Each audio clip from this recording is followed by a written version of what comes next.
In today's video, I'm going to show you my top 5 drone moves that I use every time I go out and shoot a cinematic video with the Mini 2.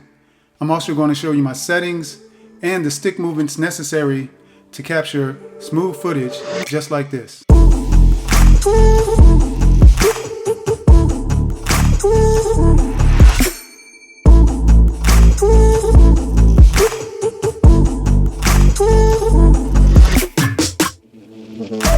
What's going on? Welcome back to the channel. Today I'm going to share with you my top 5 drone moves that I use every time I go out and shoot with the DJI Mini 2. Now, if you're a regular viewer to this channel, you know that I post a lot of cinematic videos. As a matter of fact, the clips that you'll see in this video today were taken from videos that are on this playlist right here.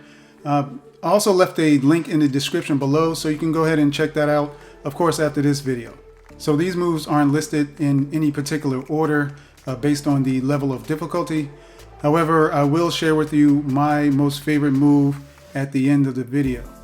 So I hope you'll stick around for that. But before we get started, if you are new to this channel and you like drone reviews, tips, tricks, tutorials, and cinematic videos, please consider subscribing to the channel and hitting that notification bell so you don't miss any of my content. So with that said, let's get started. So the first move is an orbit with a forward push. With this move, you're orbiting around your subject and moving forward at the same time, all while rotating the gimbal downward, trying to keep your subject in frame. For this move, I suggest activating your crosshairs on your display to help keep your point of interest in center frame. And for the stick movements, you will move your right stick up and to the right or up and to the left, depending on the direction of travel you want to go, and your left stick will go opposite of your right stick, either to the left or to the right. So for example, if I wanted to orbit to the right, I will move my right stick up and to the right, and then my left stick left. Now as you're moving closer to your point of interest, you're going to have to rotate that gimbal downward to keep your subject in center frame. This move is unique in a way to where it appears as if you're closing in or diving towards your subject. Meanwhile, you are maintaining your altitude. However, with the rotation of the gimbal downward as you're moving forward, makes it look like you're diving towards your subject, which makes this shot more dynamic.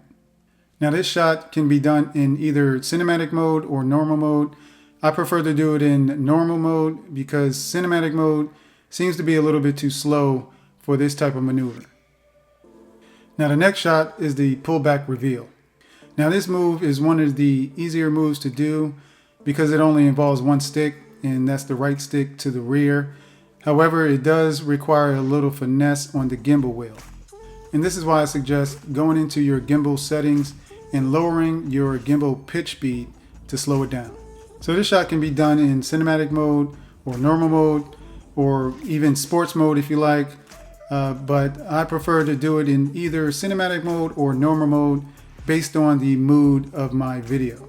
So to execute this move, all you need to do is pull down on the right stick while pushing the gimbal wheel to the right ever so slightly to raise the gimbal slowly and reveal your scenery in the background. Another suggestion would be to go into your control settings and making sure your upward gimbal rotation is turned on.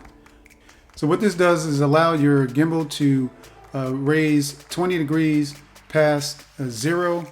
So when you're revealing your scenery in the background, it won't come to an abrupt stop.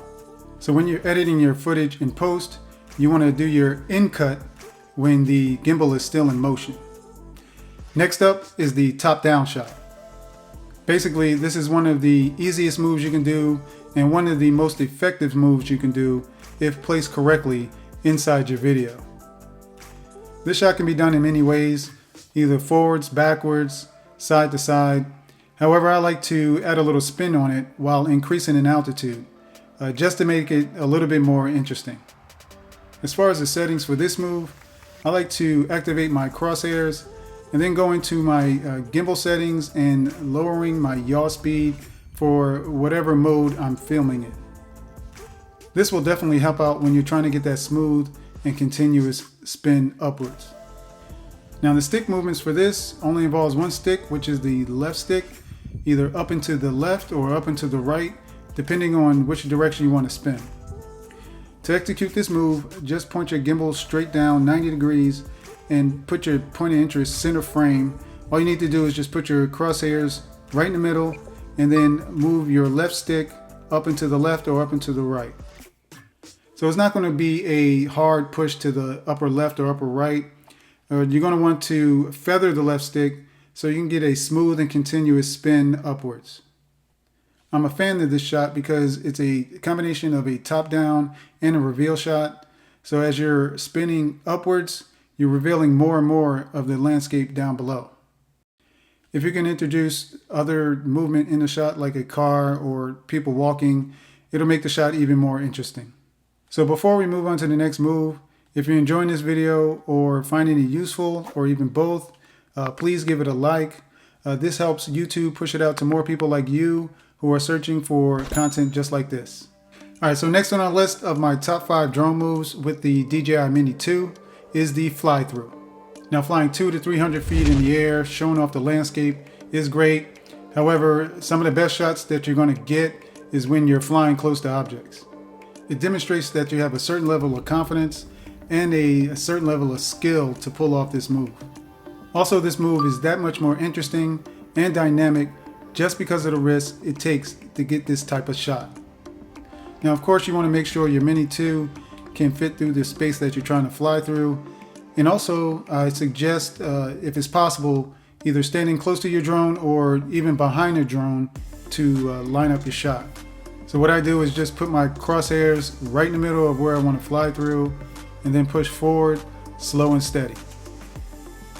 And like I said, there's no harm in standing behind your drone just to reduce the risk of you hitting something with your Mini 2, as long as you don't cast any shadows of yourself or the drone, because that can ruin your shot. Now my 5th and most favorite drone move to do with the DJI Mini 2 is the upward orbit with a gimbal rotation. This move kind of resembles the helix, which you'll find in the quick shots, but with the quick shots you're locked in on your subject and unable to move the gimbal or deviate from that fixed movement. So if you wanted to orbit to the right, you will put your point of interest center frame and then move your right stick right and your left stick left and up. And when you're able to maintain a steady orbit, just nudge that gimbal wheel a little bit to the right just to get that gimbal started slowly, and then maintain your orbit until you reveal your scenery in the background. And again, I do this move in cinematic mode or normal mode, depending on the mood of my video. And I especially like this move because it gives off a parallax effect in which your foreground and background appear to be moving at different rates of speed. You can also do this shot while rotating the gimbal downward.